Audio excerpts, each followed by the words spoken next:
Made the simple way. With real lemon juice, 75% less sugar, and say yes to simple.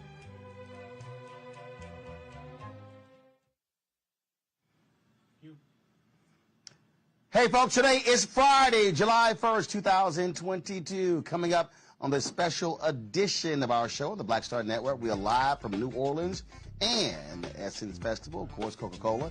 We're partnering with them for these special edition shows. Also, they are the presenting sponsor of Essence Fest. Man, we got a jam-packed couple hours for you folks. We've shot some amazing stuff. Of course, people are already in New Orleans, all around the city, at the restaurants, walking the streets, convention center, the Essence Eats, had gone all different sessions.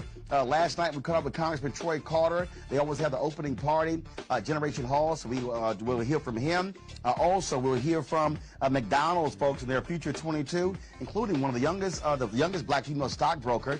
We talk about her history, but also she gives one of my staffers, schools him on crypto, on how it's not a good investment. Also, we'll talk with a McDonald's official who's trying to get more African Americans to be owners of franchises. Plus, we stopped by the Coca-Cola kitchen at Essence Eats with my man, Chef Kwame, and they had a culinary contest, and man, y'all, I had some fantastic food, including this braised short rib. It was supreme, and so we'll show you some of that as well. Plus, what it's like when I got off the Roland and ran, and just door opens, and who's standing right there? Chef!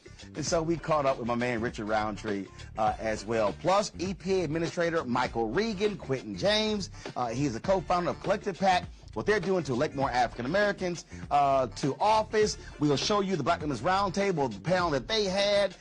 Folks, it's all kind of stuff we've been out here covering. And so we've got the best coverage of Essence Fest right here on the Black Star Network. It's time to bring the funk. Let's go! Whatever the biz, he's on it. Whatever it is, he's got the scoop, the fact, the find. And when it breaks, he's right on time and it's rolling. Best believe he's knowing. Putting it down from sports to news to politics. With entertainment just for kicks, he's rolling. It's on go, y'all. It's Roland Martin, yeah. Rolling with Roland now. He's funky, he's fresh, he's real, the best, you know he's Roland Martin now.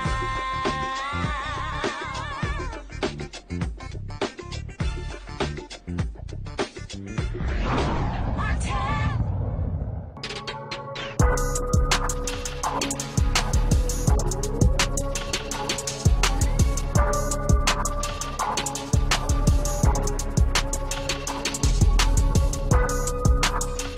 All right, fam, what's up? Roland Martin here. I'm in New Orleans. We've been here since Monday, getting prepared for this very moment.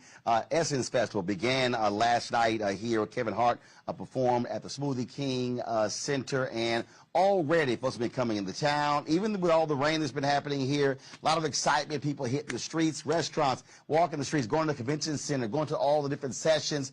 Things have really been taken off. Our cameras have been all over the place. Folks, I've got multiple crews doing social media posts. We've been shooting events and live streaming.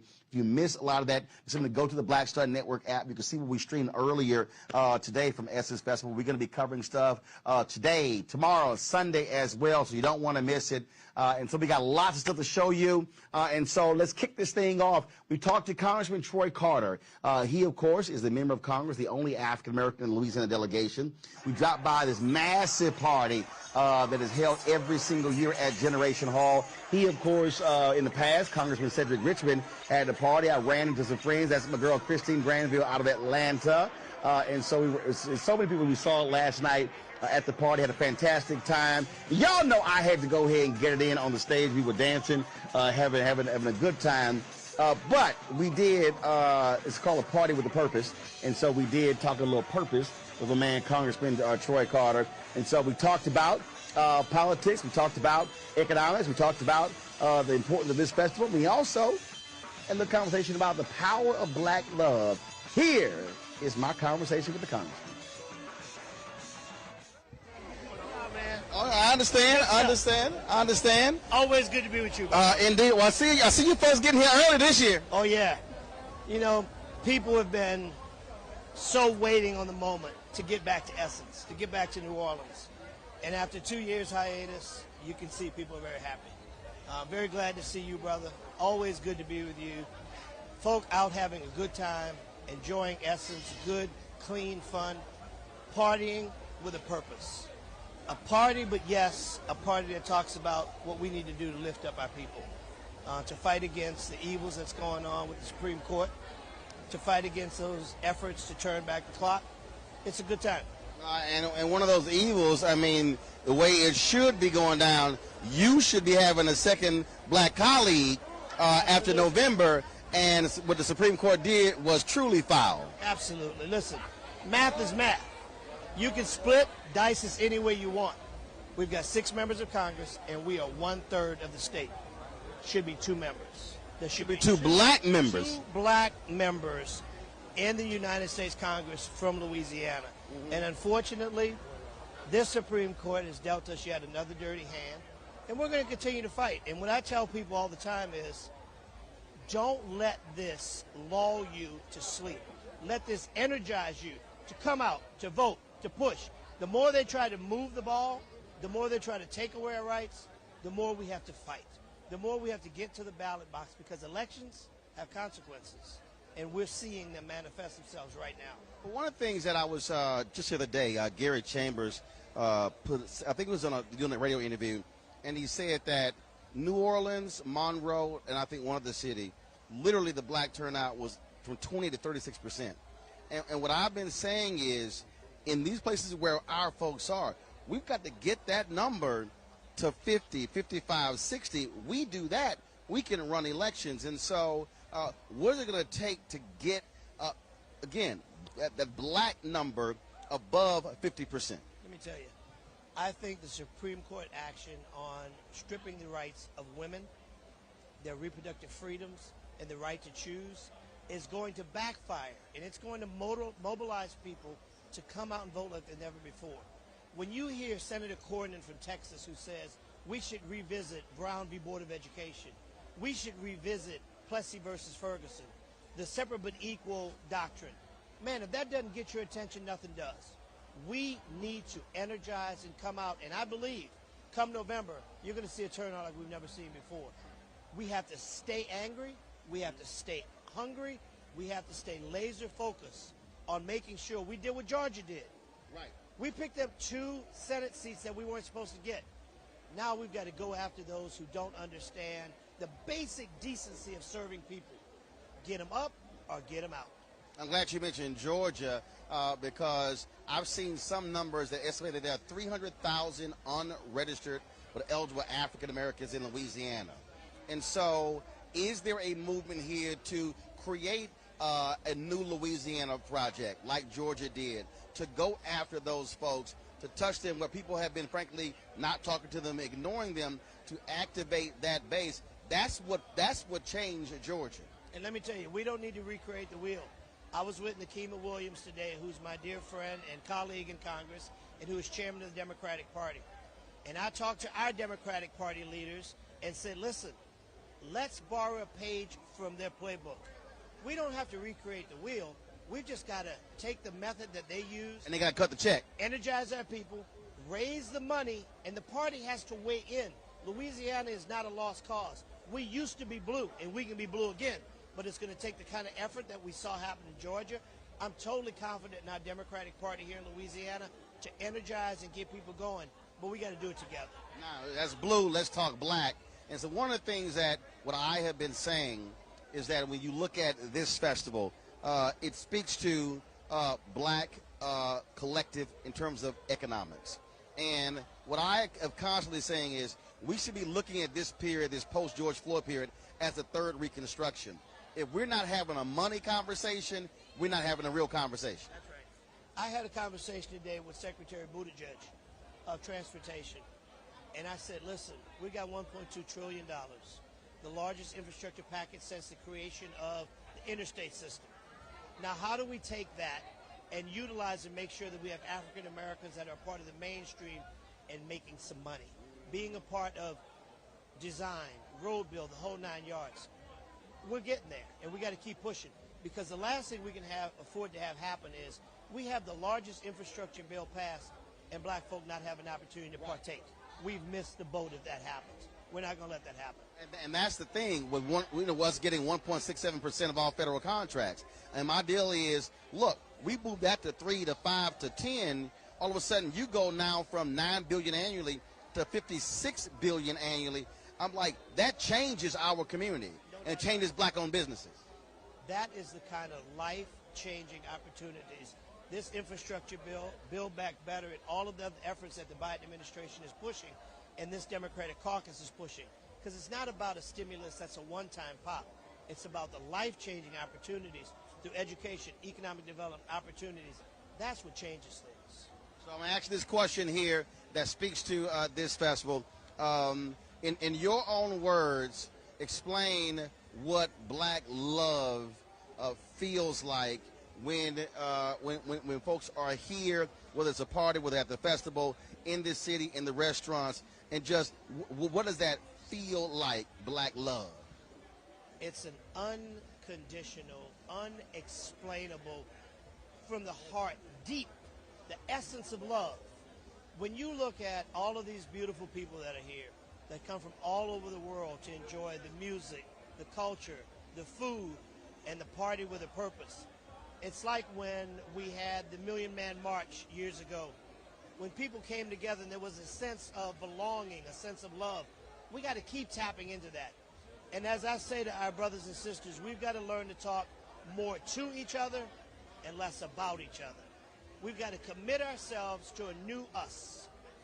Fight to uplift each other. Put down the guns. Put down the drugs. Let's love each other the way it's supposed to be. The way we did at Grandma's house on Sundays. That's where we are. Well, for me, it was grandmother and grandfather's house. There you go, brother. I appreciate it. Bless Thanks you, a bunch. always, I man. We love appreciate you, it. Thank you. All right, folks, got to go to a break. When we come back, we will show you what happened at the National Urban League's Gumbo Awards. Also, we'll have for you folks Keke Palmer. She was part of the panel at the McDonald's Future 22 event. We will also hear from one of the franchisees talking about what they're trying to do to get more African Americans involved as owners at McDonald's franchises. Plus, we'll hear from Richard Roundtree, also EPA Administrator Michael Regan. Folks, it's a jam-packed show. We got more for you, so y'all hold tight as we sit here and I have this special edition of our show on the Black Star Network with Coca-Cola at the 2022 Essence Fest. We'll be right back.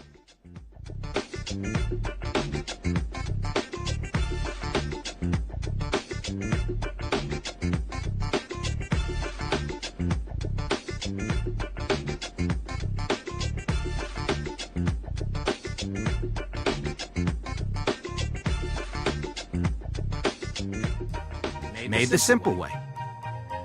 With real lemon juice, 75% less sugar, and say yes to simple.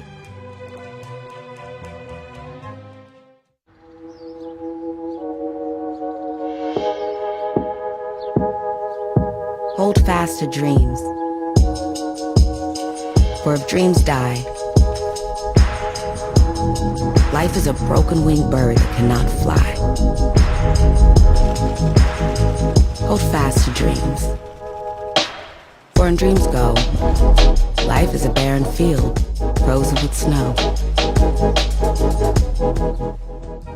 Lots of oranges. Half the sugar. 1,000% delicious. That's simple math. Say yes to simple. It's time to be smart. Roland Martin's doing this every day. Thank you, Roland Martin, for always giving voice to the issues. Look for Roland Martin in the whirlwind, to quote Marcus Garvey again. The video looks phenomenal, so I'm really excited to see it on my big screen. Support this man, Black Media. He makes sure that our stories are told. See, there's a difference between Black Star Network and Black-owned media and something like CNN. I got to defer to the brilliance of Dr. Carr and to the brilliance of the Black Star Network. I am Roland with Roland all the way. Honored to be on the show that you own. A black man owns the show. Folks, Black Star Network is here. I'm real revolutionary right now. Roland was amazing on there. Stay black. I love y'all. I can't commend you enough about this platform that you've created for us to be able to share who we are, what we're doing in the world, and the impact that we're having. Let's be smart. Bring your eyeballs home. You can't be black-owned media and be scared. You dig?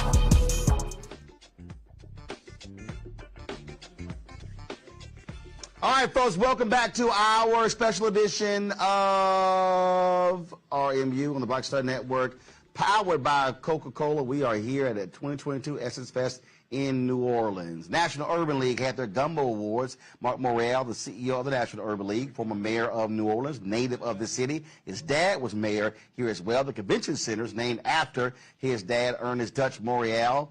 And so our cameras were there for the Urban League's Gumbo Awards. Here is what took place. This event is important to me. And the reason why is there are so many people who've contributed greatly to the growth, the development, and the progress of this community, who do not and have not gotten just and due recognition. And as Judy said, we need to recognize people while they can experience that recognition. And as I reflect as a member of what I like to call the Joshua Oliver generation, there are also many who before us pioneered, paved the way, knocked down barriers, opened doors, helped out, issued tough love, all along the way that has helped so many of us do what we do and make our contributions to public service. So I want to apologize in advance that this list of honorees is not complete, because there are, Don Hubbard, some others in the room and some others who are not here who we may have unintentionally forgotten, but that's just a reason to do this again next year. To recognize those that have not been recognized. So I want to begin today by asking a few people to come up and share some thoughts. $28,000 to 1 or 2 bedroom to what it is now, to accommodate me, my older sister, my younger sister, my mom, and whoever else would stop by. It was from my dad I learned how to walk with and be among community in everything you do, not just in your personal life, but in your professional life as well. And I'm just so glad to be home in this gathering, seeing people I haven't seen in so long. Now, I want to say a quick word about Mark. When I was a baby lawyer at the NAACP Legal Defense Fund, we had tragedy strike New Orleans in Hurricane Katrina. And I was sent down to figure out what we could do to help. And we saw Torrance Sanders and Oliver and so many other people trying to figure out what could we do. And we're in the strategy room with Mark, and he turns to me and said, "What do you think? What do you think?" And he continues to do that to this day, giving people opportunity, giving you a chance to step up, but an opportunity to lead, but not leading for yourself, but leading for us, leading for our community. So that is the Gumbo Coalition, and that is Mark Morial. Care of things and stepping in the breach and taking advantage of an opportunity. I clerked for Dutch Morial after I finished law school. What we had in common was Dutch Morial was the first African American to attend law school at LSU, and Camille Gray and I were the first black women to attend law school at LSU. And when I finished law school, he hired me as law clerk. A lot of you don't even remember that old St. Peter Claver building on Orleans Avenue, but that's where I started my legal career. And I have to give, just let you know how grateful I am to young lawyers like Mark Morial, who stepped up and filed the Chisholm lawsuit. Ron Chisholm agreed to be the named plaintiff. You would have to understand the courage it takes to be a young law graduate and to file a lawsuit against the justices of the Louisiana Supreme Court. That's what Mark Morial did. And of course, as a result of that Chisholm lawsuit, I had the great opportunity to serve as Chief Justice of the Louisiana Supreme Court, the 25th Chief Justice. But it wouldn't have happened without everybody here in this room, because every time you want to move forward, there's always a challenge. And so my colleagues were suggesting to me, well, we'll let Justice Victory be chief, and then Justice Knoll be chief, and then you'll get your chance to be chief. And everybody in this room says, no, we're not going to step back. We can't do that. We can't let somebody leapfrog over us and take advantage of an opportunity that we're entitled to. And so, I could not have done this without the people in this room. It wasn't really me. It was everybody else in the community who was saying, no, it's her turn, and she's got to be the next Chief Justice. So I just want to let you know how much I appreciate you. There's a lot of battles ahead, and I always talk with all the young leaders in this room, the ones that I've had a chance to mentor, let them know that Royce Duplessis and all of the others that, the battle is, you've got a battle ahead, because you've got folk who are fighting you on redistricting and voter rights, and there are lots of challenges ahead, but I know you're equal to the task, and so that's why I'm enjoying my retirement. Thank you very much. All right, folks, coming up next, we are going to show you the McDonald's Future 22. They awarded $10,000 to 22 young folks doing some amazing things. We'll hear from Keke Palmer, who was on the panel as well. We'll also hear from a sister with McDonald's who's trying to get more African Americans as franchisees. And we'll talk to a young sister, the youngest black female stockbroker on Wall Street, where we talk about her journey. She also gives a little education to one of my staffers about the risk of crypto. In addition, later in the show, folks, we're going to hear from Richard Roundtree as we caught up with him on the streets of Essex. We'll hear from the administrator of the EPA, Michael Regan, who's here, the Black Women's Roundtable. They were also here talking about reproductive rights and also the power of black women. We talked to Quentin James, co-founder of Collective PAC, about the importance of raising money and giving to black candidates to elect them to office. And so, folks, a lot of things are happening here at the 2022 Essence Festival. And we, of course, doing this in partnership with Coca-Cola, and certainly glad to have them with us as a partner. And so a jam-packed show for you. Got to go to a break. And here's what we're doing. Today's question is, what does black love mean to you? And so we're going to show you some responses right here on the Black Star Network, live from New Orleans at the 2022 Essence Festival, powered by Coca-Cola. Back in a moment.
lots of oranges, half the sugar, 1,000% delicious. That's simple math. Say yes to simple.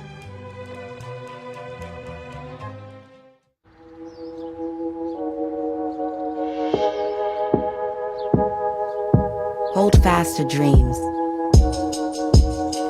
For if dreams die, life is a broken-winged bird that cannot fly. Hold fast to dreams.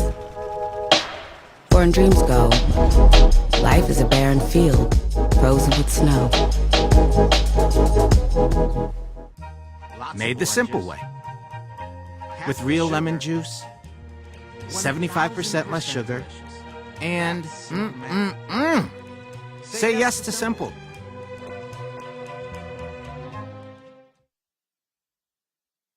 It's time to be smart. When we control our institutions, we win.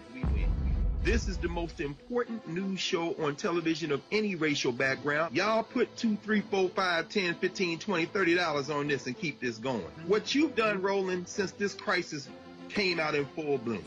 Anybody watching this, tell your friends. Go back and look at the last 2 weeks, especially of Roland Martin Unfiltered. I mean, hell, go back and look at the last 2 days. You've had sitting United States senators today, Klobuchar and Harris. Whatever you have that you can bring to Roland Martin Unfiltered to support it, please do, because this information may literally save your life.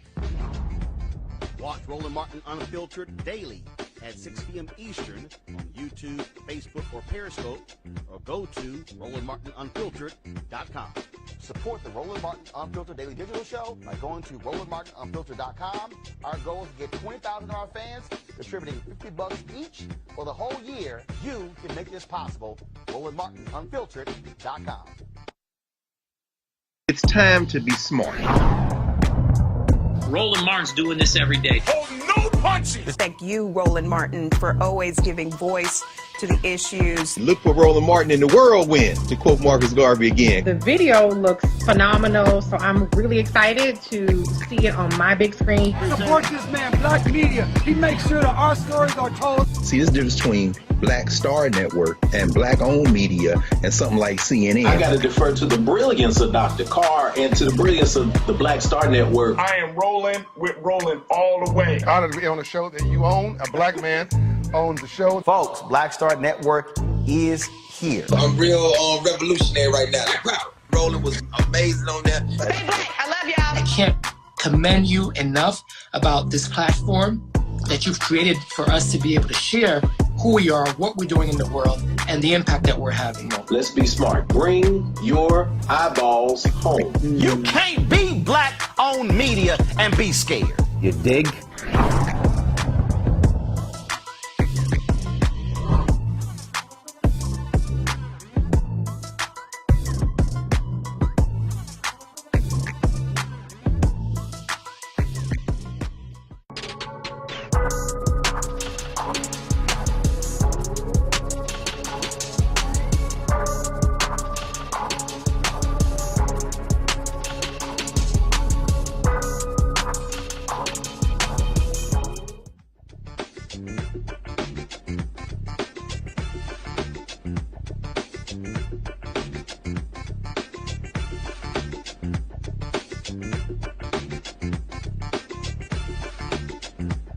Welcome back to our Essence Fest show on the Black Star Network, powered by Coca-Cola. We dropped by the McDonald's Future 22 luncheon today, where they honored 22 young people who are doing amazing things, who are game changers, even awarding them $10,000 each. There was a panel discussion, and Keke Palmer, she was on it, so we got a chance to see Keke. We live streamed that event, so if y'all want to see the whole program, go to the Black Star Network app to check it out. But here's some of what Keke had to say.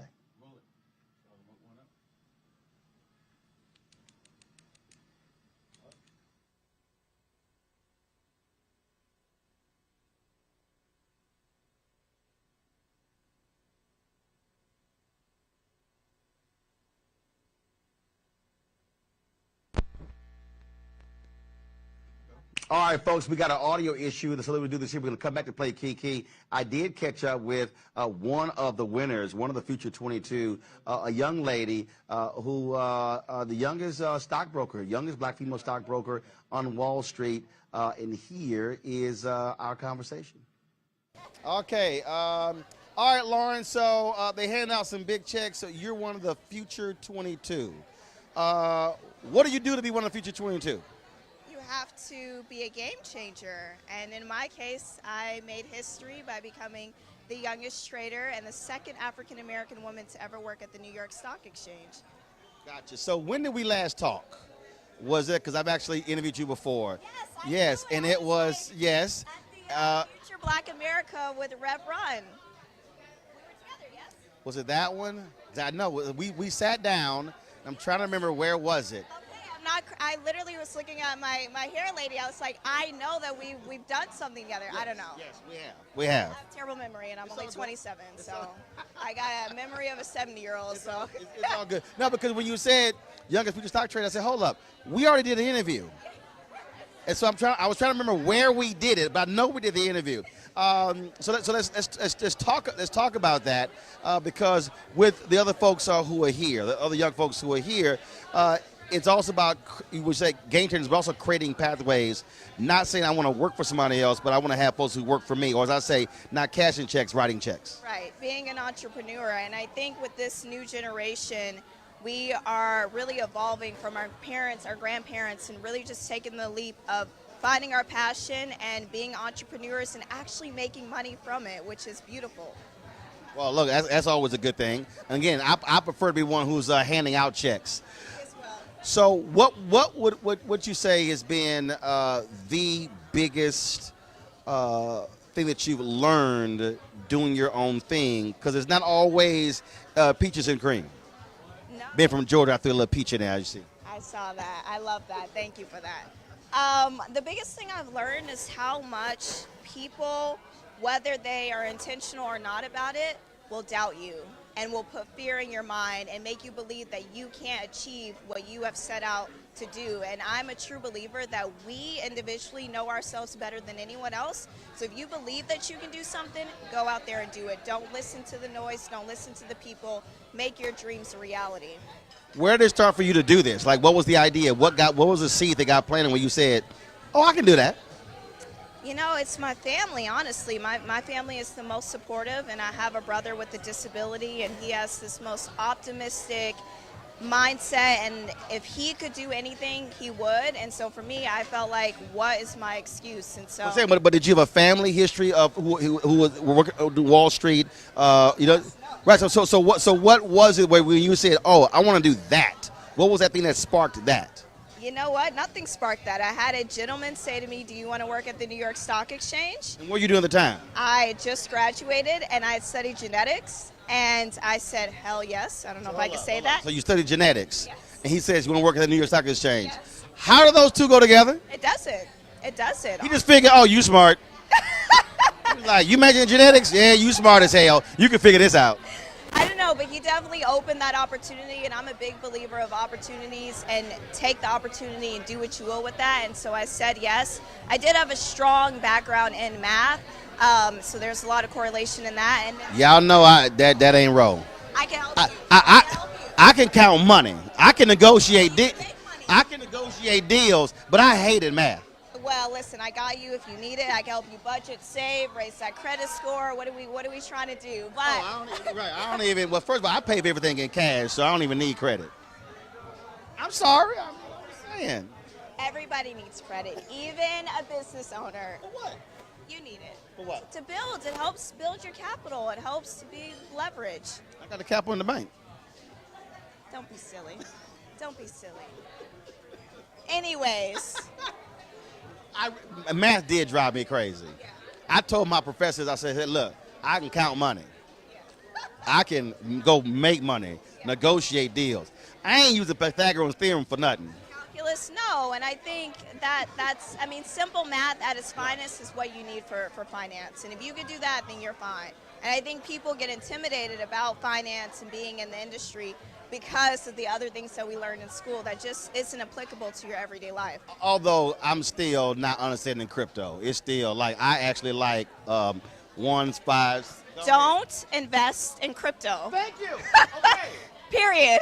I'm sick because he on my team. He's a crypto fiend. No, absolutely not. Go ahead and talk to the camera. Don't invest in crypto. Get over here. Tell him why. Get over here. All right, y'all. So I'm having this conversation with Lauren, and then crypto comes up, and she's like, "Oh hell, no, I don't get involved in crypto." Well, Anthony Hampton, who works on the show, he is all into crypto, and so I said, "Why don't y'all two have a conversation about crypto?" Here that is. Here's the conversation. Stay right here. Tell him why not to invest in crypto. Lauren, do what you do. Crypto is a speculative asset. There is nothing backing it, and as of yesterday has dropped down to the lowest that it's ever dropped down. So everybody that's saying that crypto is a hedge against inflation, it's not. It's not. It's not a hedge against inflation right now. There's regulation that's being drawn up and discussed. So once it gets regulated, institutional investors will start investing. So if you get in early, the assets won't change. Okay, so can I at its lowest right now, I think it's a good time to get in, especially if you have money. You got to have money to do it, though. I wouldn't put my last dollar in, but if I have $1,000, I would definitely invest it in a crypto. Okay, so what I say to that is, yes, it's going to be regulated, but it's not going to be regulated under the SEC. It's going to be regulated under commodities and future trading. Futures that trade are not traded and backed on any kind of value. It's also considered speculative trading. So unless, and the difference for people that don't know what as like being regulated under the SEC, being regulated under the SEC means that you are a corporation, that you have to disclose your quarterly financials. You actually have money to give to your shareholders. All that is great, but do you go to the casino? I don't. Okay, maybe not you, but there's millions of people that go to the casino. There's millions of people that also play the lottery. Right. So and those, 99% of their money. But they don't lose 99% of their money. Gambling? No, they don't. If Really? they lost 99% of their money, how would they afford the gas to get there? How would they? They're not losing 99% of their money. They're losing maybe 99% of the money that they're gambling with. But that's just the fun in it. So it's like, I have other ways. I have Roths. I have other ways that I invest my money. I have other companies as well. But if I want to be speculative about crypto, it's just a choice because everybody has a choice. So it's like, it could work, it couldn't work, but I'm not going to put people do DraftKings, everything. I mean, there's DraftKings, there's Caesars betting, like there's crypto. So you're telling the people that are listening to this interview to go out there and gamble? No, what I'm telling them is... He's not on the air, he's behind the camera. Yeah, exactly. I'm not on the air. This is not financial advice at all. I'm just saying this is Anthony Hampton advice. So if you want to do crypto, do crypto. Like, we good. All right, Anthony. All right, go back to work, Anthony. But yeah, I'm seriously. I've had people hit me up like, Roland, you should accept crypto for your Bring the Funk fan club. I said. What I will say is that I don't believe in crypto. What I do believe is the blockchain technology, and I do believe that blockchain technology will be a disruptor in its space. Okay, so now me and you're going to definitely talk later, because I've had people on my show. I still know what the hell they talking about with blockchain. It's a software. At its at the root, it's just software. Right. And the software and what it's going to be able to do, amazing. As far as blockchain, crypto, Ethereum, I don't know what we're already seeing that and all the money, honestly, that has been made in crypto has already been made. I know Anthony said like more institutional investors will go into it. Institutional investors are going to something else, right? Because we see this trend happening. They're going to put their money probably into NFTs, and then that's going to crash. And then to something else, metaverse, and then that's going to crash. So like So you ain't down with NFTs or metaverse? NFTs, no. The metaverse is still open because I'm not really sure what they're doing. They can't figure out what to do in this universe versus trying to figure out the metaverse. No, I agree. But it's open. It's open. All right. Well, look, it's good to see you. Yes, we got to communicate again. So I'll give you my information. You can explain to me what the hell, walk me through blockchain. Because I'm sitting there and I'm like, I don't know what the hell you talking about. Again, I like what I know. Yeah. Trying to say, what's in my pocket? Tangible. I like that. I mean, I know what that does. I agree. I know what that does too. All right, then. Good seeing you. Appreciate it. Now, folks, as I said, we got it now ready. So Keke Palmer was actually on the panel, because yeah, we played it earlier. We had an audio issue there. So go ahead and get Keke Palmer, get Keke queued up. Keke was on the panel beforehand. I'm going to talk to Keke. Then we're going to hear from Vicki Chancellor. Vicki she's actually one of the black operators. Really is all about trying to get more black folks owning operators. And so they had a panel discussion. As I said, we live streamed it on the Black Star Network. You can go to our YouTube channel or go to the app. You can actually check it out. And so they had a very good conversation. And so we're going to share some of that with you. So Vicki Chancellor she's an owner-operator with McDonald's. And we got a chance to talk to her about the importance of African Americans owning their own franchises. Watch this. All right, Vicki, look, now I know because of all the stuff that I've done for the black McDonald's operators, what they do. But for people who really don't quite know the history, it's a long history of African Americans who are operators. But people don't also realize they're owners. Not just operators, they're owners of the franchises. We are definitely owners. And the difference between just being an owner and an operator, for us as owners, that means that we own our cash flow, we own the branding and the marketing and everything in our store, versus just being an operator where you go in and you run that store, but you really, when you sell it, you don't have anything to sell. As an operator, when we sell it, we own that cash flow and are able to hopefully become multi-millionaires. I've known a lot of operators when I was in Houston or Dallas, Chicago, D.C., and unlike, there's no dissing the other owner operators, but the black operators have really been critical players in philanthropy in many black communities across the country. Yes, we pride ourselves in giving back to our communities. And when you are a black operator, you know that you stood on the shoulders of somebody else. You know that when you lived in that community, it was that your minister or that black teacher or just that neighbor that made sure that you were on the straight and narrow. And as a community, we always had to look out for each other and make sure that we were helping the next person up. And obviously, what are you doing? What are the black operators doing to create that next generation of owner operators? I've met several. Many of them, their parents own stores. But for somebody out there who's looking to actually say, I want to be an entrepreneur, how do they get involved and say, hey, that might be a possibility to become McDonald's owner operator? So excellent question, and I'm glad you asked that. Because one of the things that we are looking for, McDonald's, is we are looking for, I will say, black, young people that would like to get in the McDonald's system. And actually, McDonald's just has started a $250 million fund that will be able to help people in diverse communities. And I say black because I'm black, but that would include Hispanics, that would include... My black show, we say black. Yes. With a capital B. Yes. So that means that if you have an interest, if you're out there now and you have that drive to be an entrepreneur and you want to build wealth for your family, I would ask you can give me a call, but you can also give Roland a call, and he will put you in touch with McDonald's. Okay. All right. We certainly appreciate it. Always good to see you.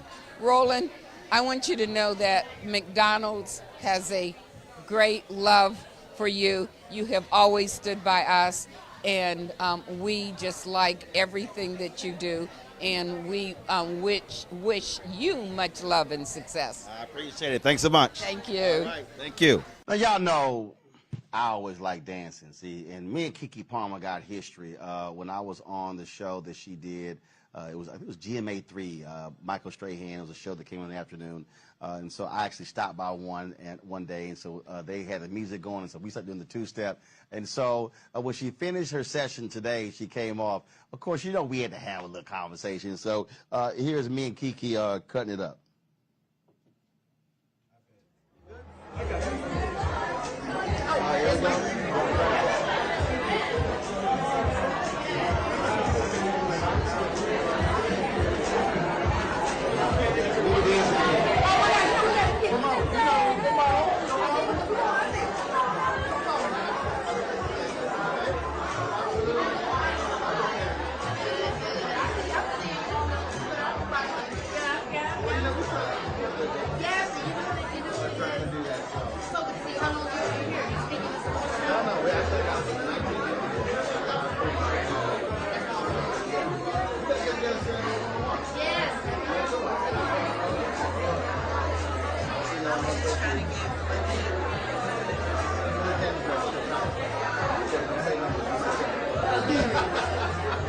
McDonald's owner-operators, please meet in the Carrollton room on the first floor. Carrollton room first. All right, y'all, again, it was great to see Kiki, and we look forward to having a one-on-one with her on the Black Star Network. All right, y'all, got to go to a break. We come back. The Black Women's Roundtable had a conversation about reproductive rights and the power of black women. We'll also hear from Quentin James, co-founder of Collective PAC, talking about the importance of fundraising for African Americans. And plus, Michael Regan, the administrator of the EPA, he talks about environmental justice in African Americans. All of that right here on the Black Star Network special edition of the Essence Fest 2022, powered by Coca-Cola. We'll be right back.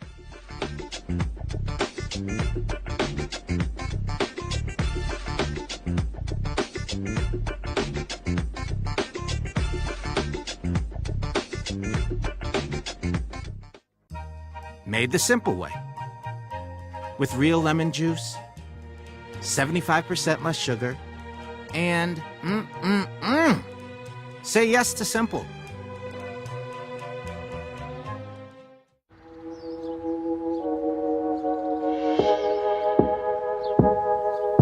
Hold fast to dreams. For if dreams die, life is a broken-winged bird that cannot fly.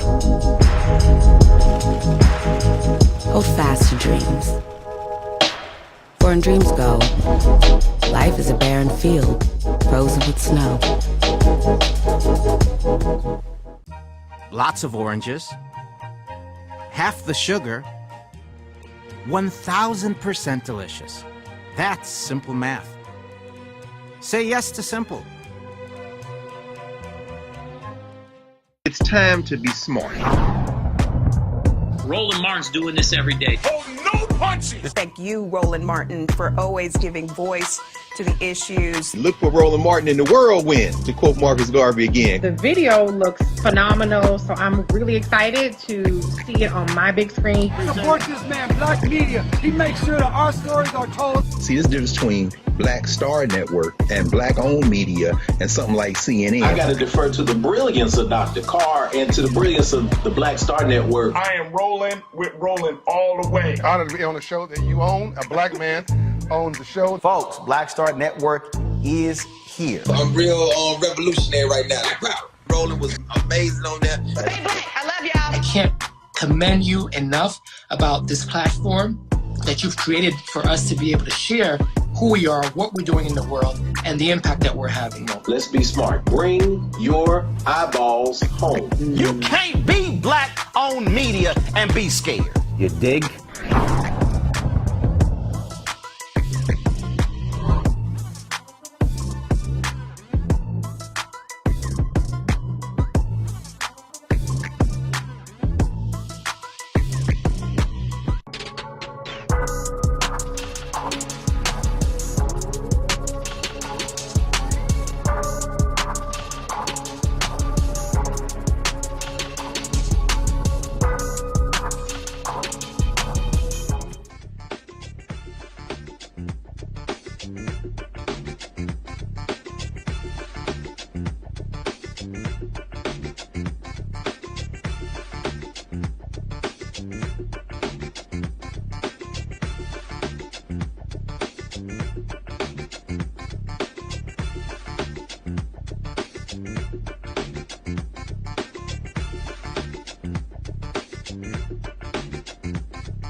All right, folks, we've been traveling all around New Orleans asking the question to many folks, and that is, what exactly is black love? And so we've had an opportunity to catch up with some folks, and they've been sharing their thoughts about this. And so we've been using, this has sort of been a question we've been asking. So check this out. And black love for us is all about loyalty, friendship, family, you know, showing, you know, fighting, and if you fight, you still family, still get each other's backs, you know, just, you know, being there for each other. Yeah, absolutely. All right, then. So again, that's what black love is all about. And so again, it's been really interesting as we have been looking at the conversations that have been taking place, listening to a lot of these discussions. We had a chance to catch up with the folks at the Black Women's Roundtable. Of course, they were sharing their thoughts and perspectives of, you know, black women are a centerpiece of Essence Festival. And one of the things that we have been, of course, dealing with has been this battle with reproductive rights. That's one of the issues since the Roe v. Wade decision came down with the Supreme Court. That was a major part of a panel conversation today, but also the power of black women. The Black Women's Roundtable, they actually had that session. Melanie Campbell and her group, and so we had an opportunity to chat with them and to actually showcase that. If you go to our Black Star Network app, you'll actually see the entire event. We live streamed the entire event, an opportunity for us to be able to show you that conversation. And so I want to play some of that right now, y'all, and so hopefully we won't have any technical issues. And so let's go to that conversation. It's different medications that are FDA approved, that they have the right to access those medications through the mail, and they're willing to stand up for those protections. That's really important. You know, I think that there are other implications around access to contraception and just other health care services. There are some requirements under the Affordable Care Act and even under Medicaid and people's ability to access those sorts of services. So I think that the administration can do a lot to speak up on that, but I also think that they just have to be bold and unequivocal that this is a ruling that cannot stand. Right. Like we should not accept it as anything but a politically driven effort to deny women and people who give birth their rights. And they need to be bold and loud and consistent in saying, we will fight it. We will fight it at every place we can because it is unacceptable and it is inconsistent with what we know about the Constitution and our rights generally. But that's where they can start. I think you said that so beautifully, and I'm so glad you said it first because I don't have the nice words to say what I think they need to do, right? I just think this administration needs to boss up. Like that's what they need to do. They need to like stop playing this like little pitter-patter game and actually take off the gloves and do the work. Right? So yes, we have our role to play. I know we're going to talk about voting and the power of that, and all of that's important. But if we don't have folks who are willing to stand in the ways that we need them to, like unapologetically, like by any means necessary kind of attitude, then why are you in this office, right?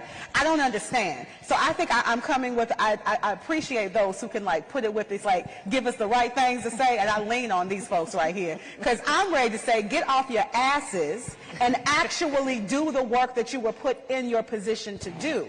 Our previous administration used everything and then some to put us in the situation that we are in. Why are we not doing the same thing? And not trying to say we're trying to be like the opposition, but it is important for our people to use their power that they have to the fullest extent of that and do that thing for real, y'all. So I think I'm coming with a lot of fire today, in case y'all haven't noticed.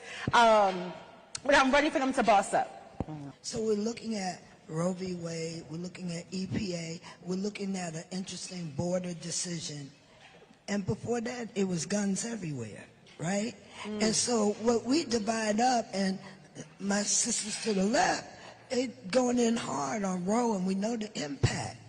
But this is like, you know that thing of you got to know your history or you'll repeat it? This folks. That's right. There's a bunch of folks that always had an agenda with the very, very few. So I want some white folks to understand, look, you weren't included either. They coming up for yours as well. The folks on the plantation, there wasn't a whole lot of folks in the big house. It was just a little crew over there, and everybody else served them.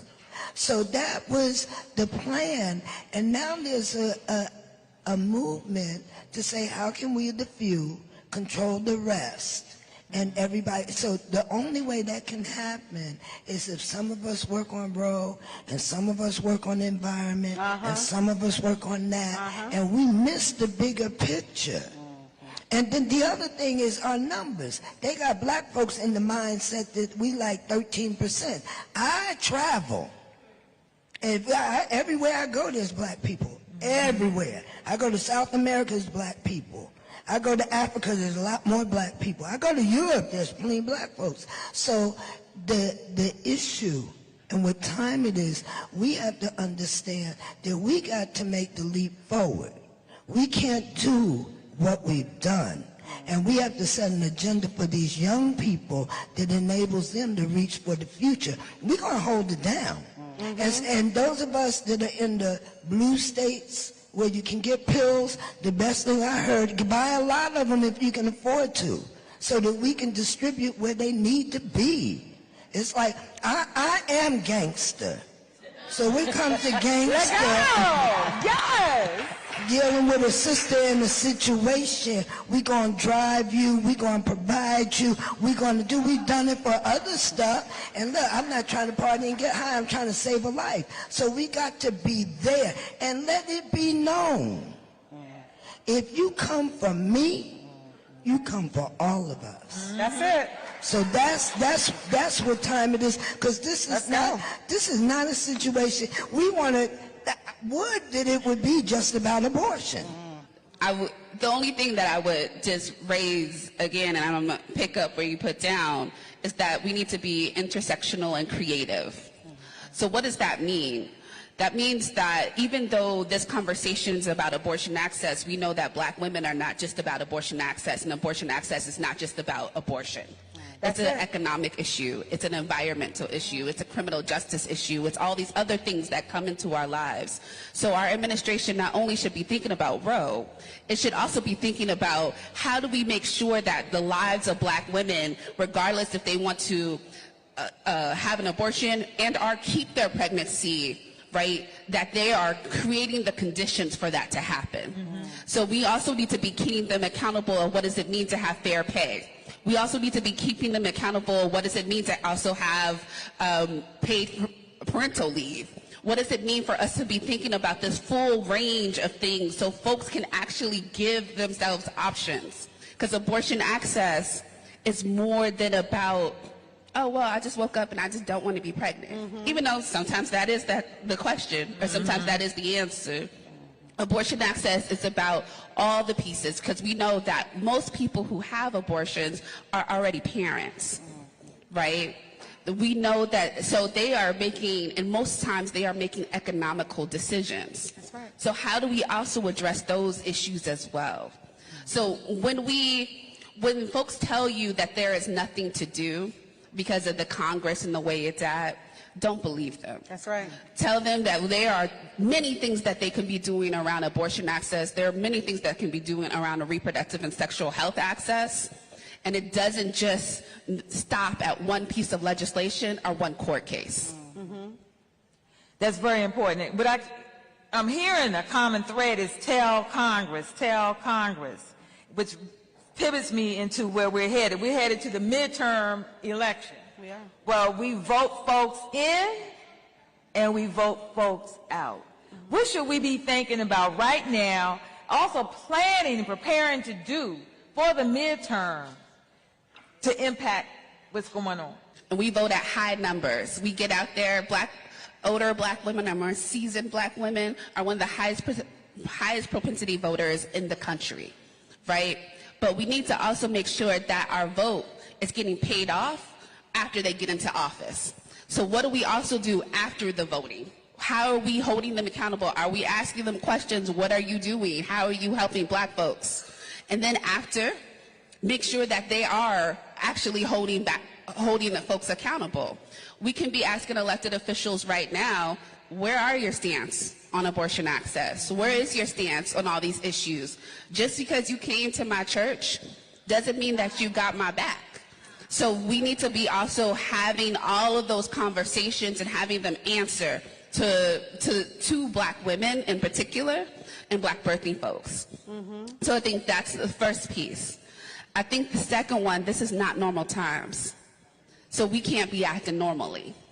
So that means that we got to, again, think big and creative on how we are engaging with our people.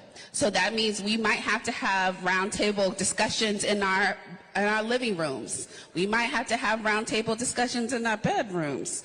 We need to be making sure that all folks are aligned and having conversations. So you got cousin and them coming to the elections and coming to the polls with you and asking those same questions.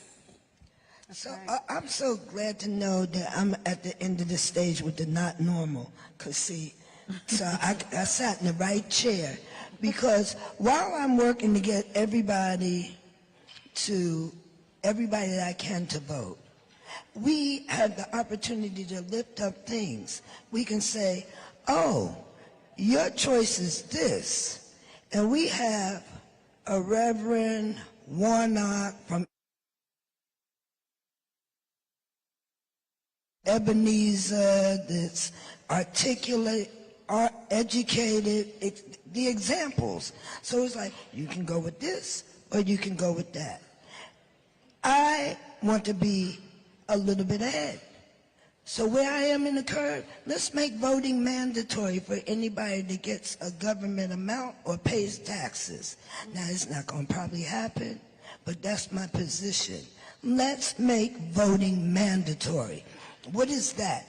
That is going beyond where we are.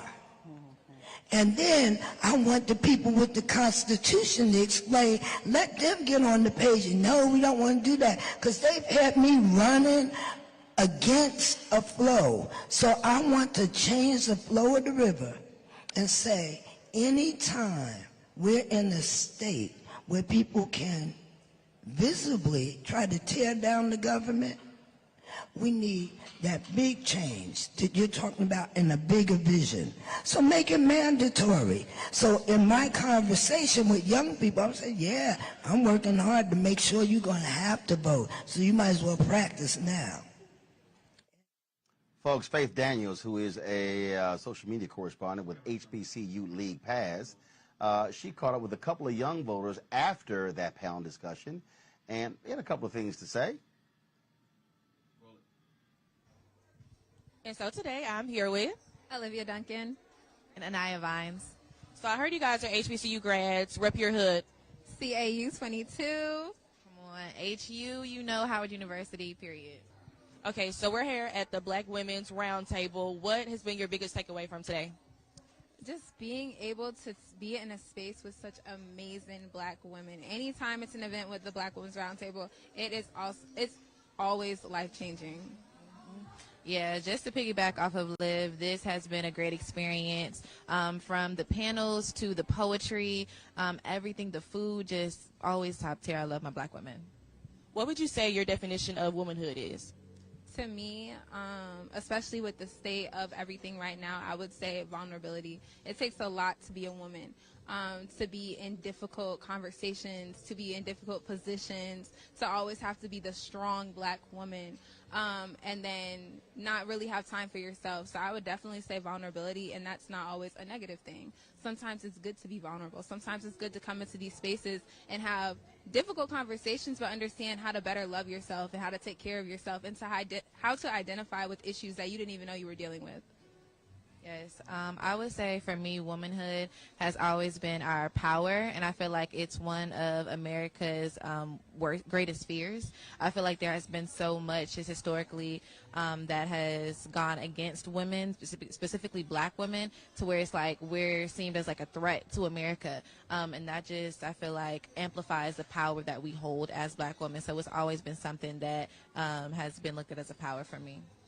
With recent headlines of Roe versus Wade being overturned, what was your initial emotion? I was actually at work. I work for this nonprofit called Georgia Stand Up, and all we do is get in the community and support the people. So as we were sitting there, we were like, wow, like, what do we do? No, like, I was speechless. And there were a lot of emotions going through my head, like, oh my gosh, Plan Bs, abortions, all these difficult conversations that I'm going to have to talk about and deal with. I didn't realize it, but later on that day. So immediately I was talking to my boss and amongst my coworkers and peers, and I was like, we have to get up. We were actually one of the first organizations and groups in Atlanta to go downtown to the courthouse, not even 2 hours after the decision was made, and go out there and protest. So urgency. I felt a lot of urgency and disappointment and hurt, but hope as well. I think when I heard about the overturning of Roe v. Wade, of course it was disappointing, but in my head I feel like I wasn't surprised. I feel like there's so much expectation that we still have as a black community and black people in America, and just through experience, understanding like America and those that are in positions in government, they do not fight for us as black people. It is us that fights for us. It's us that has to make sure that they're held accountable. So when I heard about the decision, I was like, dang, what do we need to do next? Now it's next steps. Now it's, how do we mobilize on the streets? How do we change this? Because since 1972, I believe that behind closed doors, they've been actively working to overturn it. So now for us, we wake up and we see, okay, this has been a thing that's been overturned, but this has been in motion for 50 plus years. So now it's just what's next. Now, both of you guys were on a panel today talking about women's rights. Of course, you guys are fighting. Your mothers have fought. Your grandmothers. Everybody has been fighting for women's rights. What would you say the reason is why it's so pivotal now? Because we are the next generation. We are the generation now and the generations to come. These are our children. These are our bodies. For so long, I've watched my grandmother protest. I've watched my grandmother organize. I've seen all these things that she's done, and it's time for me and my generation to step up and take on these roles and to stand up for something. Yes, I feel like saying, why is it so important now sometimes can be a loaded question, because we have been taught to fight.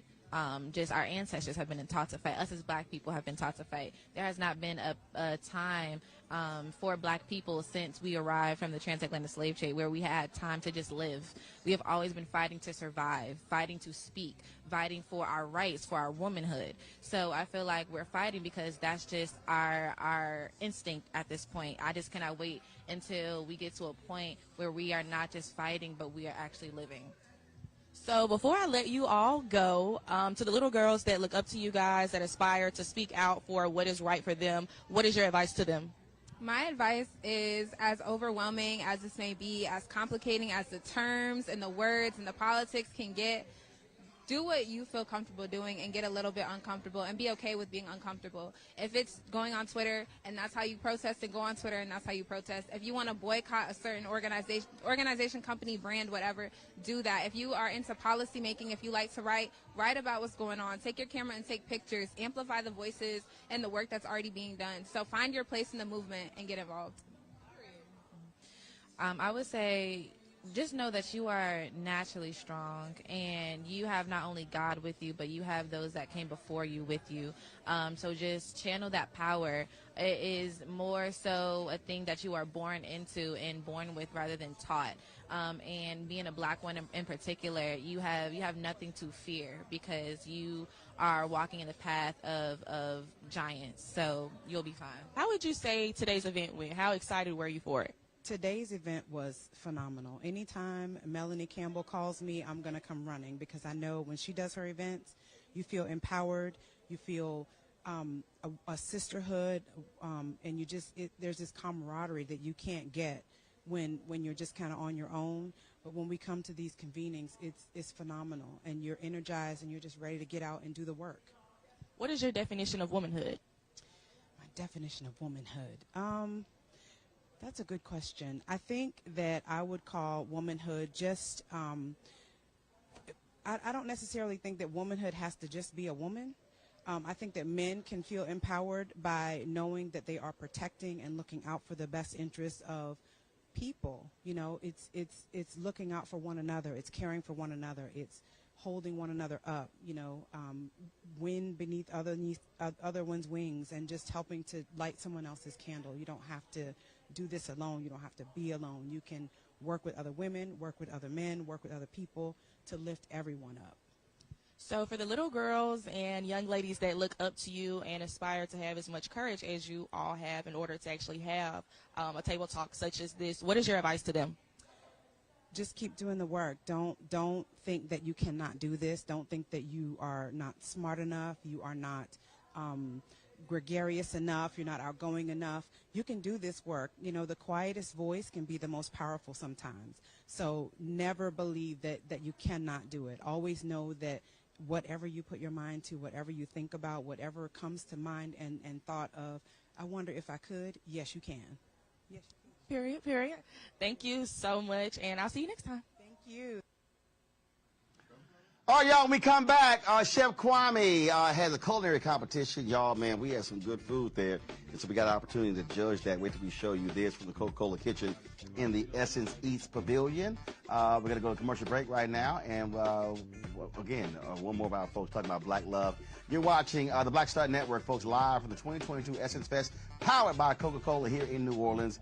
We'll be back in a moment.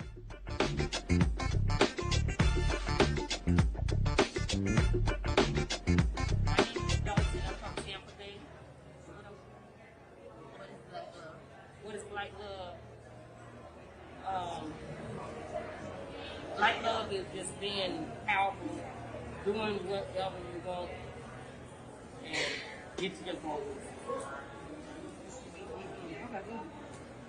And my name is Roland, and I'm from Tampa, Florida. And the reason Black love is everybody, our black culture united together.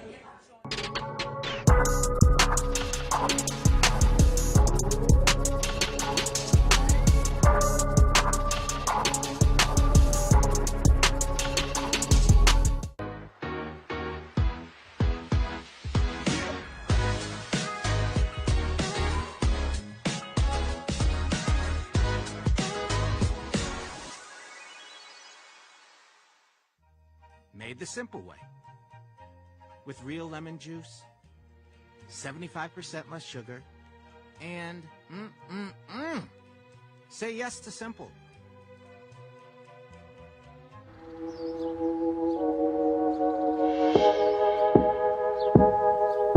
Hold fast to dreams. For if dreams die, life is a broken-winged bird that cannot fly. Hold fast to dreams. For when dreams go, life is a barren field, frozen with snow. It's time to be smart. Roland Martin's doing this every day. Oh, no punches! Thank you, Roland Martin, for always giving voice to the issues. Look for Roland Martin in the whirlwind, to quote Marcus Garvey again. The video looks phenomenal, so I'm really excited to see it on my big screen. Support this man, Black Media. He makes sure that our stories are told. See, this difference between Black Star Network and Black-owned media and something like CNN. I got to defer to the brilliance of Dr. Carr and to the brilliance of the Black Star Network. I am Roland with Roland all the way. Honored to be on a show that you own. A black man owns the show. Folks, Black Star Network is here. I'm real revolutionary right now. Wow. Roland was amazing on that. I can't commend you enough about this platform that you've created for us to be able to share who we are, what we're doing in the world, and the impact that we're having. Let's be smart. Bring your eyeballs home. You can't be black-owned media and be scared. You dig?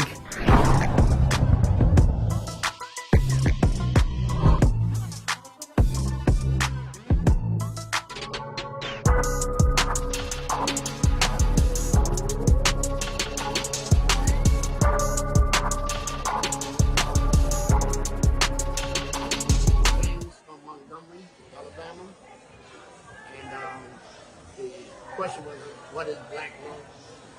Black love is unity and love for one another, and a sense of family, because we're a united family, and it's good to make sure that your heart is there, so you can do for others, and help them. Pavilion. They moved it from the inside of the convention center to the outside, and they've got a staging area, they got concerts there. Well, Coca-Cola, they've got their large kitchen out there. My man Chef Kwame was out there today judging the culinary competition. I stopped by at the right time when the food almost came out. We got an opportunity to check that out and to taste the food and judge the competition. And so here is some of that culinary competition. Okay, everyone. Hey, how you doing? Okay, so we've got Tupperware over here, so clearly this is a black event. What's going on? Oh, nothing's going on. I'm warming up my chicken, get my pan hot and freezing for y'all. Yeah, well, he was watching the other one. Oh, okay. Yeah, it smells really good in here. It does smell really good here. It smells like garlic, yeah, butter.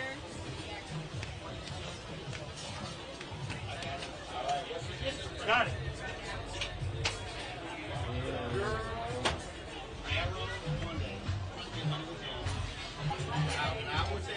Well, hold on. I don't know if y'all know this, but this man cooks. Okay, like he makes not enough time. There's one thing that he makes that I don't really know about. What is the barbecue spaghetti? I call it Texas spaghetti. It's barbecue sauce with barbecue sauce. I use Italian sausage, but trust me, it's good. I try. Hold up, I'm trying. Now my brother, who's an executive chef, he was hating on it until one day I went by the crib and it was gone. And now, no, he was making spaghetti. Family came over. Now, spotted a bottle of barbecue sauce on the counter. I went and cussed him out because he ain't been dogging me for months. And I went, "You got barbecue sauce on that counter?" And so that started. Believe me, I tasted it. And it was good. It was weird, but it was good. It was like alien. But remember, it started. I was in college. All I had was noodles, spaghetti, and barbecue sauce. I ain't have no meat or tomato sauce. So I was hungry, so I put it together. And then when the check came in, I got some meat, and I went, "Damn, this don't taste bad." And so then one day I was in the store, and I said, "I want to spruce it up. Now, why don't we throw some Italian sausage in there?" So I started using Italian seasoning, spaghetti, with the barbecue sauce, put that sucker together. That's it. And my family is like, "When are you making that sucker again?" And if you go to YouTube, we did one of our holidays, I live streamed the entire process. And it was... And it was about a 3-minute video. No, it wasn't 3 minutes. And I had all of my nieces and nephews cooking. They were all cooking. I made them all cook, chopped and everything. All right, so how do you feel about this competition here? What do you think? Well, first off, again, I'm from Texas, so we like beef. I don't do nothing plant-based. So I'm gardening is the only plant-based. I mean, I do some lettuce and tomato, but that's about it. So I love braised short ribs. I love it when they're falling apart, so I'm looking forward to that. Now, what's the other dish? The other dish is chicken with like some fried rice, and the chicken is like glazed in like a Coca-Cola Asian. All right, so y'all heard Chef Palmer. He said it's chicken fried rice. Y'all know we all black. That's called chicken and gravy. Come on, chicken, rice, and gravy. Keep it real simple. Let's let them Make sure there's no barbecue sauce. Right, Chef said, let them interpret it. Yes. You know when you went to your grandmama's house, you like, what y'all got? We got some chicken and gravy and rice. Got it. That's it. But in 2022, it's chicken with fried rice. Well, in 2022, the Black experience is not monolithic. There are so many different layers that can happen with the Black experience. And it is. That's why we're here. We're celebrating the diaspora in all different ways. And give it up for these two women because there is 4 minutes left. All right, I got 4 minutes. Thank you all so much. It's looking good. Smelling Smells good. great. Hey, did she cook in the tennis outfit? Isn't it cute? I just feel like I'm going to try She like, I play tennis and I'm going to go cook. Girl, you got 4 minutes. Don't be posing. She got 4 minutes. She's trying to pose. Open. No, I always look for new ways to wear a chef uniform, and I'm going to steal that idea. Oh, right. Okay, all right. Okay. When I come to your table. But it's hot out here. You can breathe with the skirt on, right? Come on now. Like she came from the golf course right to the kitchen. Let's go. What we got? What's going on here? Leeks. We got some leeks. Leeks? L-E-A-K-S? L-E-A-K-S. What's that? Shallot leeks or in the onion family, green onion family. Got it. Very powerful ingredients. Oh, okay. What else? Got some shallots over here. Shallots? Also very delicate, not quite as intensive and mighty. Adds great flavor to any soup, sauce, paste, any kind of base. And then I see some citrus over here. Some what? Citrus. Oh, citrus. Got it. Awesome. That is awesome. Now, when did you start cooking? When did you? I was about 10 years old. My father, I'm from Chicago. I'm from Korea, but I moved to Chicago. So I met the black side of my family. Got it. And I met grandma who she taught me how to cookery, chitlin, cornbread dressing, all that from scratch. I was a little girl. My father was a gourmet chef, and he worked in a lot of hotels. I spent a lot of time in hotel kitchens. I went to culinary school by the time I was about 18 years old. Yeah, give me one. And opened my first nightclub and catering business at 19.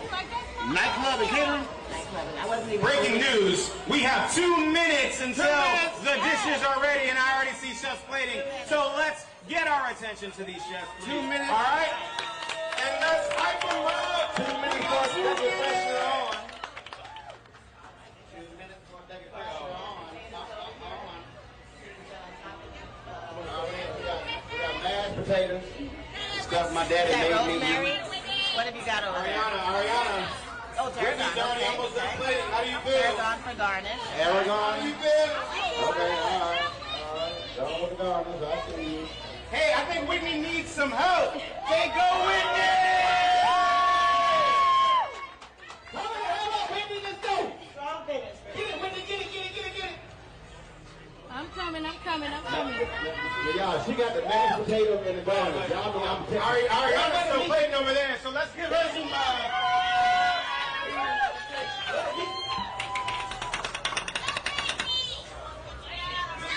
We got a little crowd going on here, ladies and gentlemen. All right. How many people do you think are out here? That's a high school back here. How many do you think are out here? 50? Right here? Okay, I'm thinking of a number between 1 and 50. And nobody's screaming out. I'm going to, if you raise your hand, if you get it right, then you're going to taste the dish with me, all right? 1 minute. 1 minute. You already eat it. Okay, I'm sorry. You, sir. I go, oh, no. Oh, yeah. What's her name? Whitney. Nope. Oh, that's Whitney. Yes. Nope. All right, come on, Whitney. She said 25. Nope. Nope. 150. Come on, stay in the parameters. Nope. Nobody. Woo. Getting warmer. 30? You said 30? You said 3? You're wrong. You. 50. Now. 30 seconds? Yes. 30 seconds. I got it. Let me know when it's 10. I'm in phase 21. Close. 20 seconds. seconds, Chef Kwame.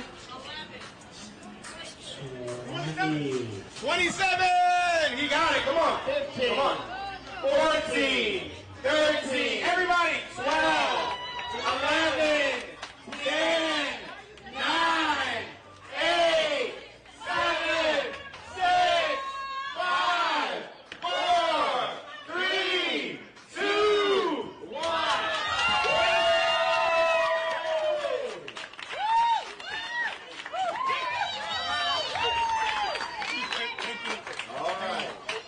So what's your chef's name? Ariana and Whitney. Ariana and Whitney. Ariana. All right, so we're going to start with you, Ariana. Tell us what you got. All right, so I have Nola Cola chicken bites on the top of a bed of garlic fried rice. Oh. And it's in the fleur-de-lis, right? Yes. That's a little fleur-de-lis. She playing to the crowd. Nola Cola. Yes. Nola Cola. And I have Coca-Cola. Oh, she said, and I got Coca-Cola. Let me. That's called branding. Coca-Cola braised short rib on a bed of garlic mashed potatoes. All right. Love it, love it. All right, so we're gonna taste some of this food here. All right, just Coke water. See what's going on. You got this. Yes. You got this from her. This up. Yep. Put this underneath and get another photo of her, please.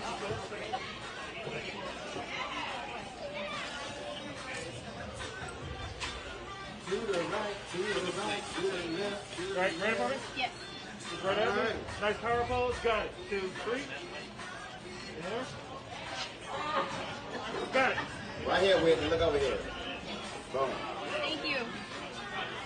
Whitney, where you from? I'm from Luling. Luling? Yes. Texas? No, 30 minutes away from here. Louisiana. Texas, too. I know. Look at my son. Huh? Larry Morrow. 3 hours. All right. All right. Whitney, I appreciate your mashed potatoes, but... So hold on, we're going to get Whitney to walk over here and explain her dish while you all eat it. Okay, so the garlic mashed potatoes, I did russet potatoes. The cream sauce is garlic infused cream sauce with thyme and garlic and bay leaf. And the braised short rib was braised in Coca-Cola, red wine vinegar, carrots, the miracle, which is your carrot, your onion, your carrots, your onion, and celery. And I braised the short rib in orange peels and orange juice, fresh orange juice and orange peels. Okay. So there's also orange zest on top, and the liquid I use to complement it with brown sugar to make the glaze on top with the Coca-Cola. Okay. That sounds delectable. So all that, very excited to see how this goes. It's in the meat and the glaze. Okay, all right, here we go. Potatoes are really nice. Let it marinate on the tongue. Let it sit there a little bit. Ooh, I love the adding of the citrus. Yeah? That's pretty cool. Getting a little contrast. Yeah. What about, do you taste the Coca-Cola? Thank you. I do. So when you reduce anything, it concentrates the flavor. And I definitely taste that Coca-Cola coming out. Right. Really nice. But I love the juxtaposition of the Coke and the citrus. And so you can actually, it's a good combo. The Coca-Cola is the sweet. Right. You need that citrusy contrast. Ooh. Love it. This is good. The brother wanted kind of, number 27. Man, this is good. Very tender. Okay, all right, Whitney. Very tender. This was a dish made with love. And Whitney, I love your interpretation. I love what you did with the Coca-Cola. Potatoes are very creamy, lightly seasoned. It's not overly salted. And this reminds me of Grandma's cooking with a twist. A modern twist. I love the Coca-Cola in there. Thank you. Now, my grandmama cooked and my grandfather. But this reminds me of my daddy was a chef. And I love the other elements because it changes the taste of it. Versus just the typical heavy seasoning sometimes too salty, and so that works. See, I'll be real black. Give me I need 2 slices of bread for a sandwich. You like my daddy? Right. So we keep it real simple. All right. So we're gonna go to the sweepstakes winner and get her opinion after she has her photo shoot. Which one, me? Yeah. Got it. All right. What do you think of the dish as an honorary judge? This is some awesome stuff. I'm telling you, this is really, really good. The mashed potatoes are super creamy. This meat is fabulous. It's fabulous. This is fire. Nice job. All right. Rice. Ooh, Okay. that sauce. So we gotta move on to the next dish. We got a competition to do. Can you bring your next dish over, please, chef?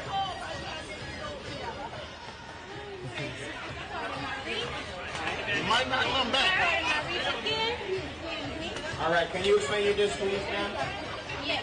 So I braised my chicken. I fried my chicken in a Coca-Cola sauce that I'm like a marinade.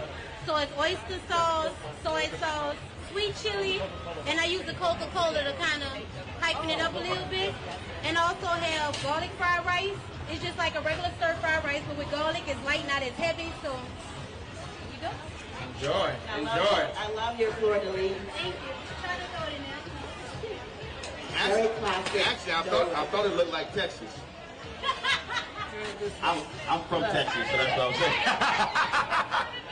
That looked like Texas. I'm from Houston. I'm from right here. Right here. All right. Let's get this.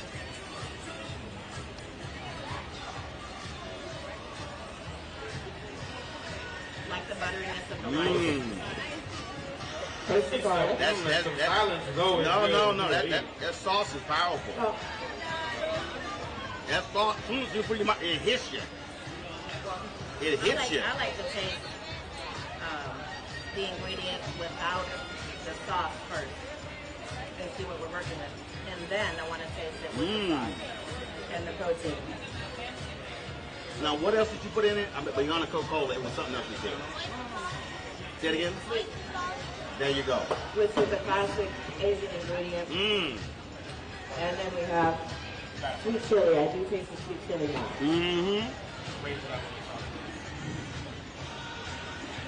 I like this dish. All right. And it got a little kick I to love it. garlic. Garlic is one of my favorite ingredients. But it got a little kick to it. Yeah, it does. All right. We love the banter, but we are black and it is raining, so we need to speed this shit up.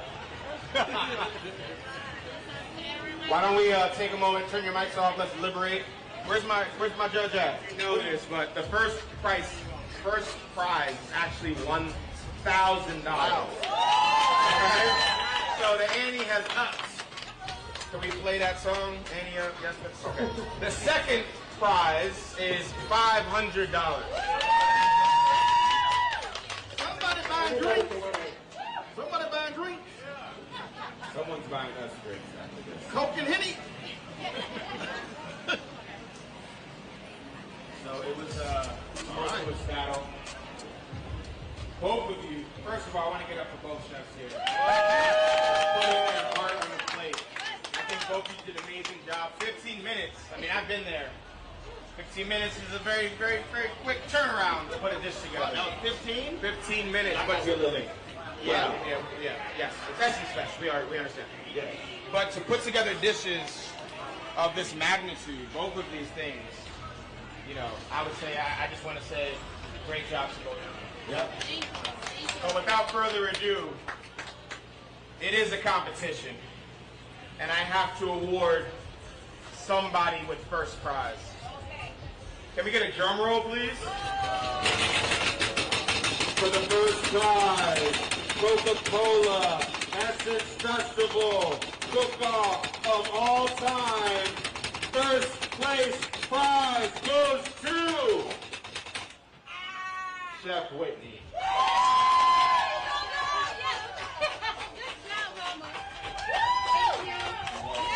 Judges, can you please explain why you chose Chef Whitney?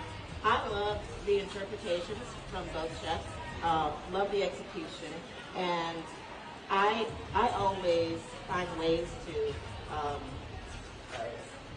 like home cooking is what I love, comfort food, and I find ways to relate the dish to comfort food, and both offer the same. Both, like you said, you both execute everything very, very well. But I really, really love those braised short ribs. Thank you. Happens to be one of my favorite cuts. And with the creamy potatoes and the sauce reduction, very well done. I am not a sauce fan. My executive chef brother hates me for that. I like my food to be dry, nothing else on top. But when the chef said, hey, don't forget the sauce, it's some lamb chicken braised meat, and just spun it around the plate, I was like, oh damn, that's sauce. That was my reaction. I let it cut. Oh damn, that was good. So that's what's elevated for me. So the braised short rib was great, but really that sauce really just took it to another level. And I was like, man, if I had some rice. Sop it up. Yeah, I would agree as well. I'm really a steak and potatoes type of girl, but the braised meat, the sauce, put it over the edge. It was just phenomenal. Thank you. Really good. Nice job. Thank you. Thank you. And I'll say Ariana, you packed a lot of flavor in a very short period of time. So we can give it some. So the only thing I would say is that the sauce overpowered the Coca-Cola. So if it wasn't the Coke challenge, that was just really good.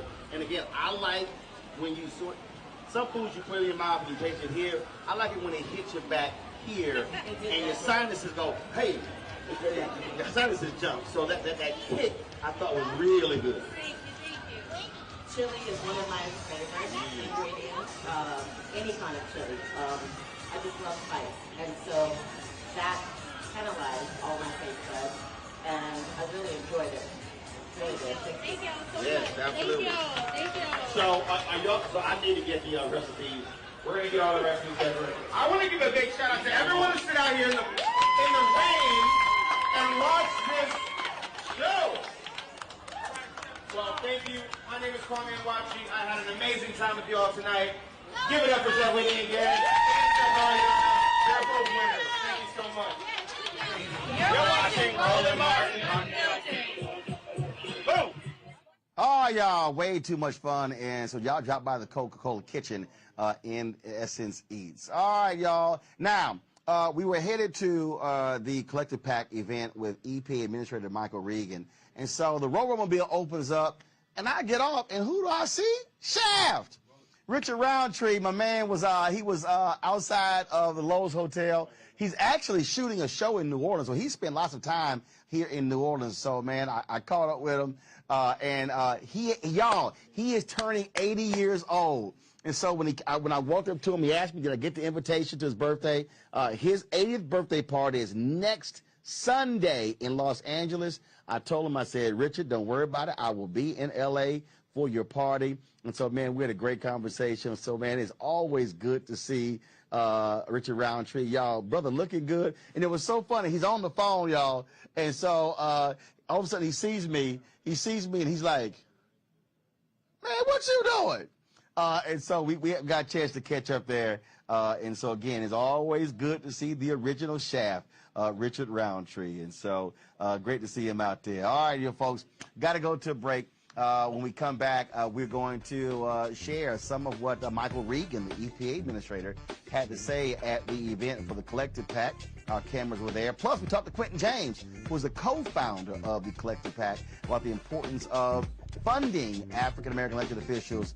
And so we'll have that for you next, right here on this special edition of the Black Star Network here at Essence Fest 2022, powered by Coca-Cola, and we certainly thank them for partnering with us for this special as well. We'll be back in a moment. Here's more about Black Love.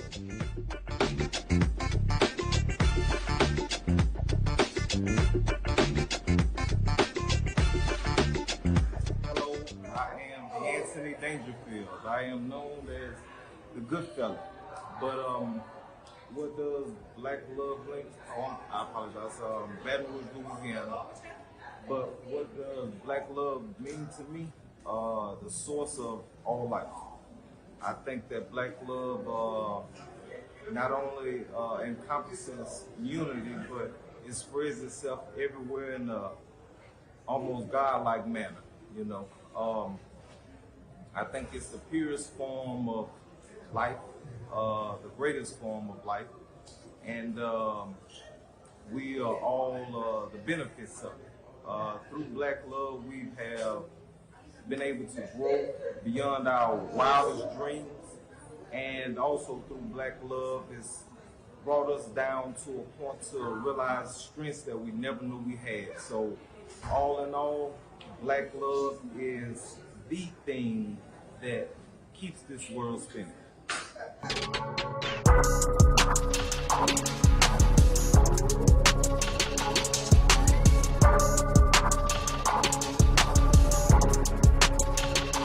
Made the simple way. With real lemon juice, 75% less sugar, and say yes to simple.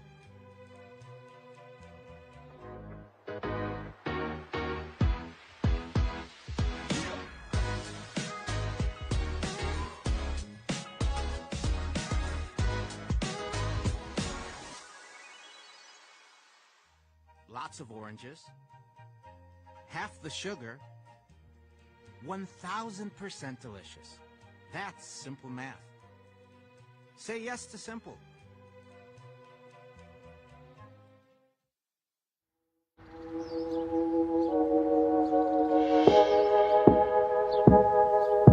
Hold fast to dreams. For if dreams die, life is a broken-winged bird that cannot fly. Hold fast to dreams. For when dreams go, life is a barren field, frozen with snow. It's time to be smart. Roland Martin's doing this every day.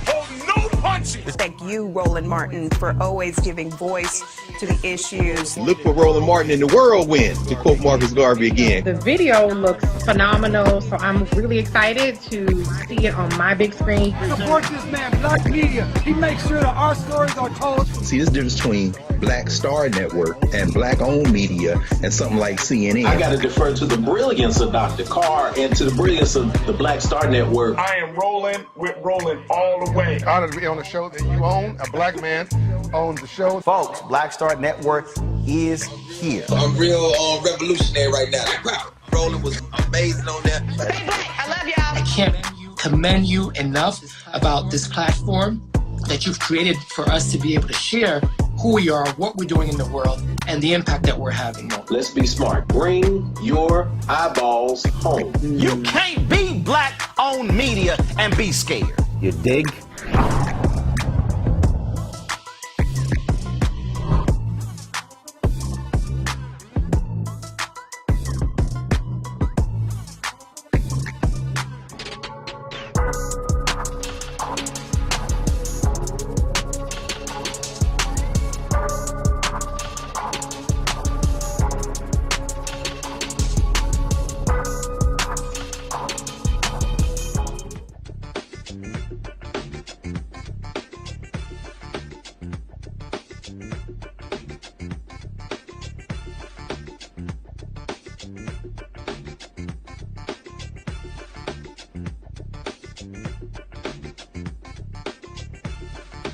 Folks, tomorrow here in New Orleans, Vice President Kamala Harris will be here speaking from the main stage in the Superdome, but there are many other administration officials who are all around New Orleans for Essence Fest. One of them is Michael Regan, a North Carolina A&T graduate who is now the administrator for the Environmental Protection Agency.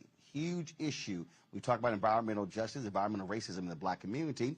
And so Collective PAC had a Q&A opportunity for a fireside chat. And here's that conversation with him, with the former mayor of Greenville, Mississippi. The second thing is the media followed me there.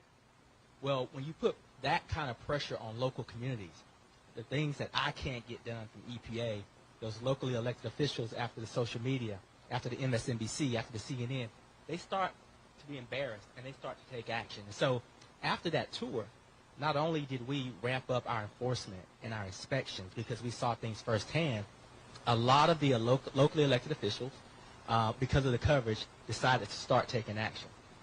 The whole game plan was to bring attention to the issue. And I'll tell you, it's 2022, and I've visited communities where I'm talking with mothers whose children have been lead poisoned.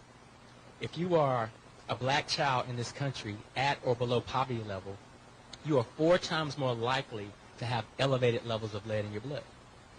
This is not coincidence. This is by design.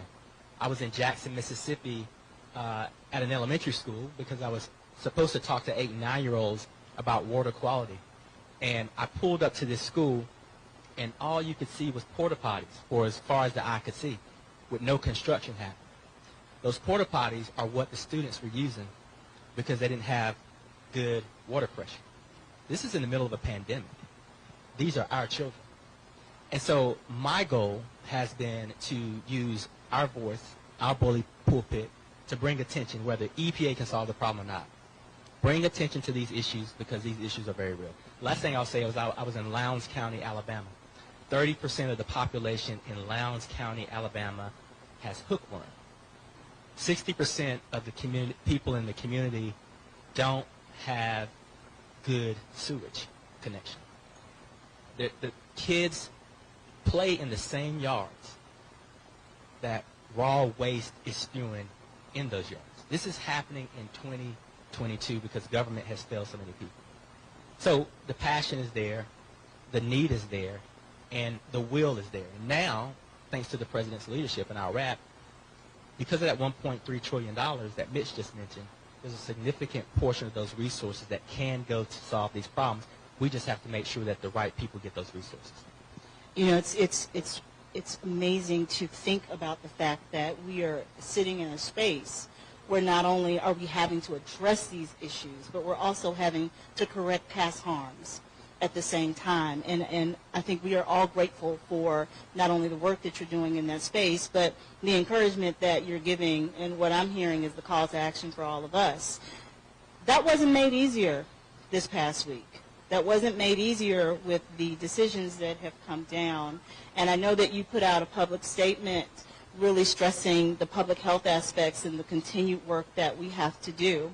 And just knowing that there's been such a great recognition of the disparate treatment and impacts, as you've described, for minority communities, particularly black and brown communities. Can you talk a bit about how we are going to, or what you could encourage us to do to really encourage local, state, federal policy to come together and put action with what both Mayor Landrieu outlined, what the environmental groups can do? How can we turn that into action in light of the opinions that we've just experienced? Well, this is one of these situations where you wish you could Monday morning quarterback it. I mean, it's unfortunate that we don't remind ourselves that the power of our voices is something that we have to use. We have to wait for a Roe v. Wade, or we have to wait for the Supreme Court to roll back, our Clean Air Act statutory authorities. So, we have to have a sense of urgency. Congress gave EPA $100 million just to focus on environmental justice grants and air quality monitoring. We're trying to distribute those resources to organizations that have never had a seat at the table. The big national green groups have finally started to mobilize and rally around environmental justice, but we also don't want to overlook those groups that have been on the ground since day one. Collectively, with the big green groups and those organizations, we need to push resources collectively from philanthropy to our budgets to really shore up the infrastructure of those people on the ground. It's nice for me to come into town and talk to people, but I'm not a trusted voice of the community.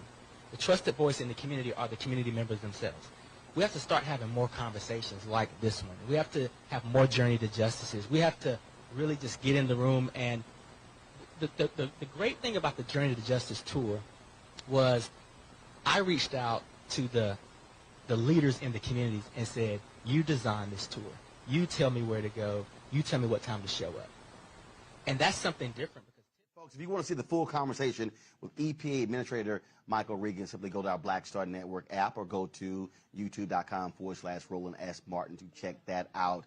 Folks, we'll have Quentin James talk about the importance of electing black officials tomorrow. Also tomorrow, folks, Congresswoman Val Demings, who's running for the United States Senate, she'll be sitting down with us. We'll be chatting with Tammy Roman. Also, we got the Smart Water Walk in the morning with Mayor Cottrell, in addition to Angela Simmons. We'll be broadcasting that live, so look forward to that live stream. Plus, we'll have a recap on the show as well. So a jam-packed day tomorrow here at the 2022 Essence Fest, powered by Coca-Cola. And so we're going to have wall-to-wall coverage. Look forward to having all of that. Tonight, Nicki Minaj takes the stage at the Superdome. And so look forward to that. They're also going to be having different news conferences and things happening there. And so, man, just a lot of stuff going on. And so that's why we are here. We got it all covered for you. You're not here in New Orleans. Tell a friend what we're doing. Be sure to check out our content. We're going to be restreaming all of this content over the next 24 hours in case you missed it as well. So, folks, thanks so very much. I'll see you tomorrow right here from New Orleans with the Black Star Network. Working with Coca-Cola, folks, it's having a grand time here at the 2022 Essence Festival. Holla!